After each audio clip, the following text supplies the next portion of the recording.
The smarter you think you are, the easier you are to manipulate. That's not an opinion.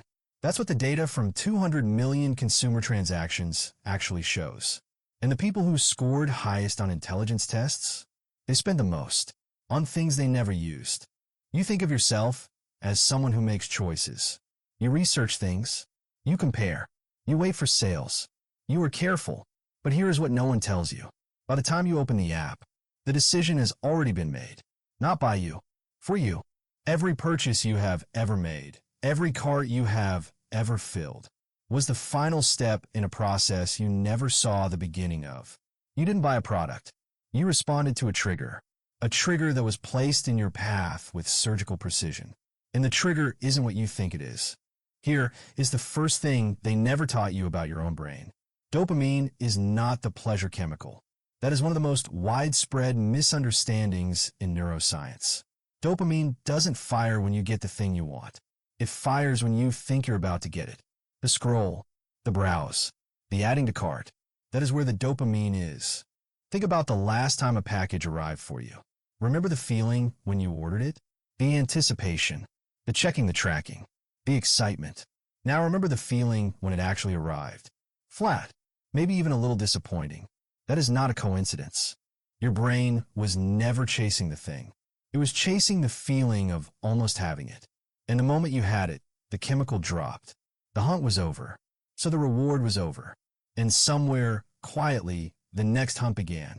So they built the entire system around that almost. Now let's talk about timing.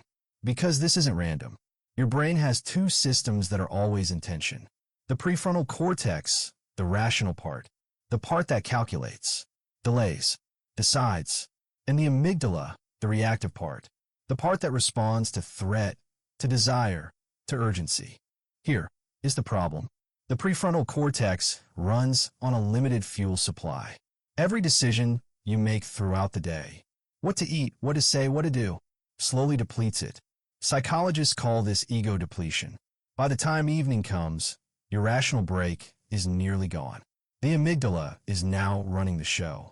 And the amygdala does not calculate value. It reacts to triggers.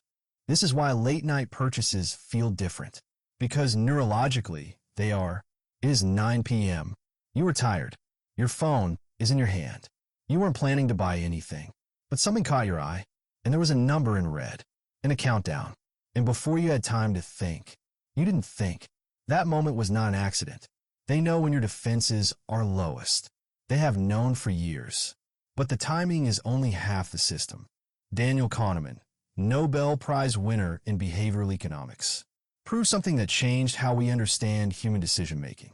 The pain of losing something is twice as powerful as the pleasure of gaining the same thing. Twice. We are not built to optimize for gain. We are built to avoid loss. Now read these phrases slowly. Only 3 left in stock. Offer ends in 11 minutes. 47 people are viewing this right now. These are not pieces of information. They are amygdala triggers.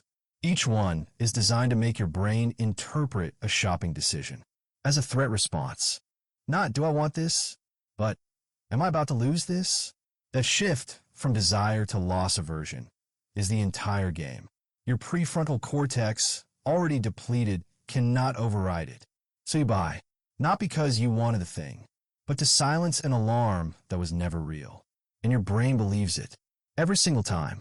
In the 1950s, a behavioral psychologist named B.F. Skinner made a discovery. He was working with rats. Levers. Food pellets. He found that if a lever always produced a pellet, the rat pressed it when hungry. But if the lever only sometimes produced a pellet, unpredictably, the rat pressed it obsessively, even when it wasn't hungry, even when it was exhausted. Unpredictable rewards create stronger behavioral loops than predictable ones. This is the foundational principle of every slot machine ever built. And it is the foundational principle of every feed you scroll through. Sometimes you find something that delights you. Sometimes the recommendation is exactly right. Sometimes a flash sale appears for something you actually wanted. Sometimes is the mechanism. Each scroll is a pull of the lever. Each refresh is a spin of the wheel. The feed is a slot machine. The buy button is the lever. and the house always wins. Think about the thing sitting in your room right now, the one you bought and barely use. You can picture it. Ask yourself honestly, what were you feeling the day you bought it? Bored? Anxious? Like something was missing and you couldn't name it? You were not shopping for an object. You were shopping for a feeling. Relief, control, excitement, the sense of doing something. The object was a vessel for an emotion you needed to regulate. And here is the part that is almost impossible to accept. It worked, briefly, temporarily, but it worked. And then it stopped working because of something called hedonic adaptation. Your brain recalibrates to a new normal within days. What felt like relief becomes ordinary. What felt like excitement becomes background. The feeling is gone, and somewhere, quietly, the loop begins again. This is not a character flaw. This is not weakness. This is exactly how the system was designed to work. That gap between the relief and the emptiness is where they live. So what do you do with this? The answer is not willpower. Willpower is a depleted resource. They already know that. That is why they wait for 9 p.m. The answer is not discipline. Discipline is willpower with a longer timeline. The answer is something neuroscientists call metacognition, the ability to observe your own mind before you respond to it. The next time you feel the pull, before you add to cart, before you click, before you scroll deeper. Ask one question. What am I actually feeling right now? Name it. Boredom, anxiety, inadequacy, loneliness. Name the emotion, not the product. Then wait 10 minutes. In that 10 minutes, your prefrontal cortex begins to recover. The amygdala quiets. The scarcity alarm fades. And one of two things happens. Either you buy with full awareness because you actually want it, or you don't, because you realize you were never buying the thing. You were buying a feeling, and the feeling was available somewhere else for free. You cannot out-discipline a system designed by behavioral scientists, but you can see it, and seeing it changes everything. Let me leave you with 3 things. Your brain was never broken. It was hijacked by a system that understood your neuroscience better than you did.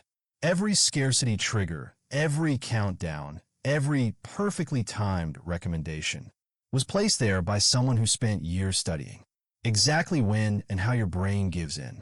Second, the purchase was never about the product. It was always about the feeling you were trying to reach. That feeling is real. The emotion underneath, it is real. The object was just the closest available answer to a question no one helped you name. And third, the moment you can see the trigger, you are no longer inside it. Awareness is not a cure, but it is the only circuit breaker that actually works. The car was never about what was in it. It was about what you were trying to feel. Now you know. The question is what you do with that.